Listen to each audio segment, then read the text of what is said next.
Liftoff normal. Here we have a majestic liftoff of LVM-3 M4 rocket carrying India's prestigious Chandrayaan-3 spacecraft. स्वागत है आपका next IAS की इस खास पेशकश न्यूज़ एंड व्यूज़ में। स्पेस के मामले में भारत ने एक बार फिर महत्वपूर्ण छलांग लगाई है। चंद्रमा के लिए भारत का तीसरा मिशन चंद्रयान-3 का आज यानी 14 जुलाई को आंध्र प्रदेश के श्रीहरिकोटा से सक्सेसफुली लॉन्च किया गया। न्यूज़ एंड व्यूज़ के आज के एपिसोड में चंद्रयान-3 और भारत के लूनार मिशन के बारे में बात होगी। चंद्रयान-3 चंद्रयान-2 की तरह ही है, जो सितंबर 2019 में चंद्रमा की सरफेस से कुछ मीटर पहले ही अपने अंतिम चरण में असफल हो गया था और विक्रम लैंडर सॉफ्ट लैंडिंग नहीं कर पाया था। चंद्रयान-3 भी उन्हीं ऑब्जेक्टिव्स को हासिल करने के लिए बनाया गया है। इसमें एक लैंडर और एक रोवर है जो लूनार सरफेस पर चलकर तमाम इंफॉर्मेशंस अर्थ पर भेजेगा।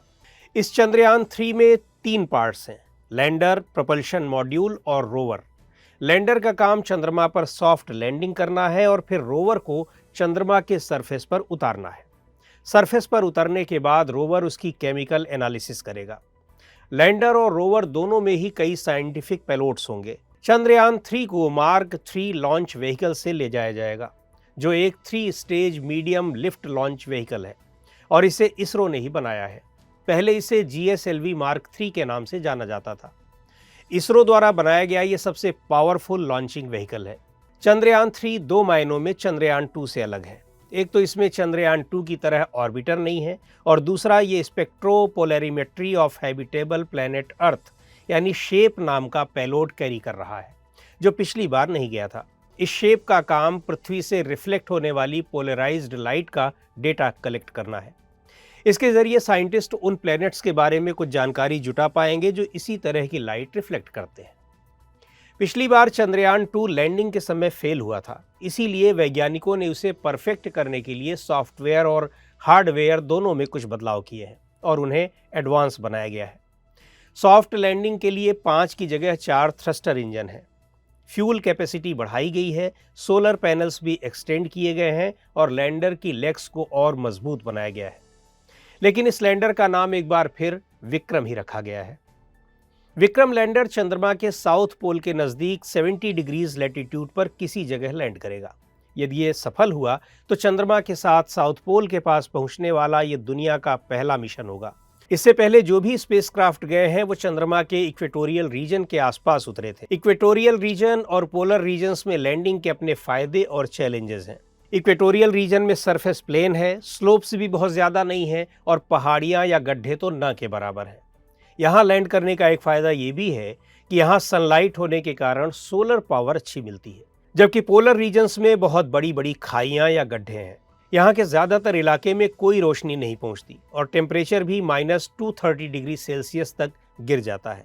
भारत के चंद्रयान-1 सहित अन्य मिशंस ने इस बात के सबूत दिए हैं कि चंद्रमा के इस इलाके में बर्फ़ या वाटर पार्टिकल्स मौजूद हैं और यहाँ का टेम्परेचर इतना कम है कि यदि कुछ भी यहाँ ट्रैप होगा तो वो जैसा का तैसा ही बना रहेगा और उसमें बहुत चेंजेस नहीं होंगे।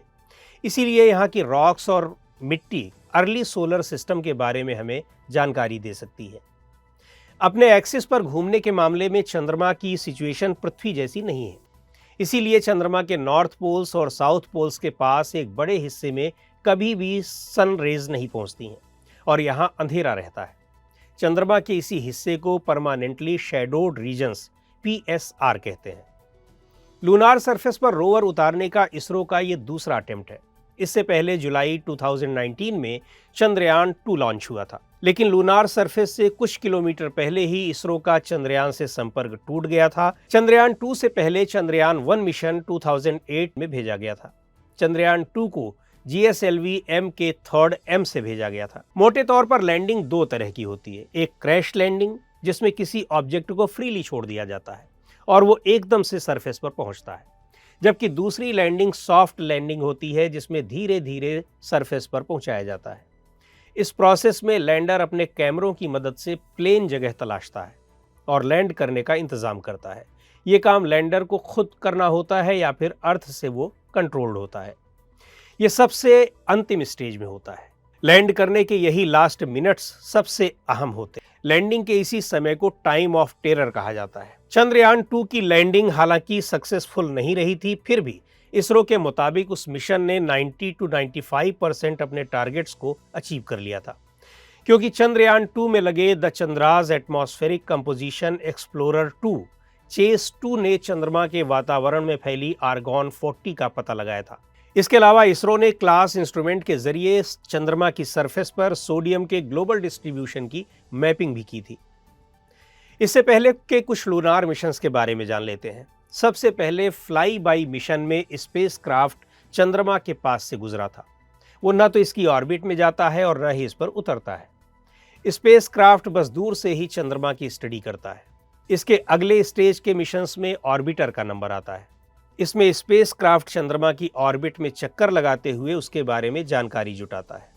चंद्रमा के अलावा मार्स और दूसरे प्लैनेट्स के लिए ऑर्बिटर मिशन भेजे गए हैं।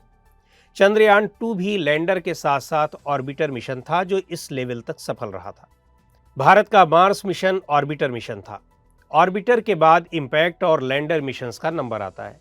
दोनों में अंतर सरफेस पर पहुंचने को लेकर होता है। इंपैक्ट में क्रैश लैंडिंग होती है और लैंडर वाले मिशंस में सामान्यतः सॉफ्ट लैंडिंग कराई जाती है। भारत का चंद्रयान 1 इंपैक्ट प्रोब मिशन था, जबकि बाद के मिशन लैंडर मिशन है। लैंडर मिशंस का अगला और एडवांस स्टेज रोवर मिशन है। इसमें रोवर सरफेस पर चलता है और सैंपल्स इकट्ठा करता है। इस सीरीज में सबसे अंत में नंबर आता है ह्यूमन मिशंस का। चंद्रमा पर अभी तक सिर्फ अमेरिका ही इंसानों को भेज पाया है। तो आज के इस एपिसोड में इतना ही। अगले एपिसोड में फिर मिलेंगे एक नए टॉपिक के साथ। आपको ये प्रोग्राम कैसा लगा कमेंट करके हमें ज़रूर बताएं। आप अपने सुझाव भी हमें भेज सकते हैं।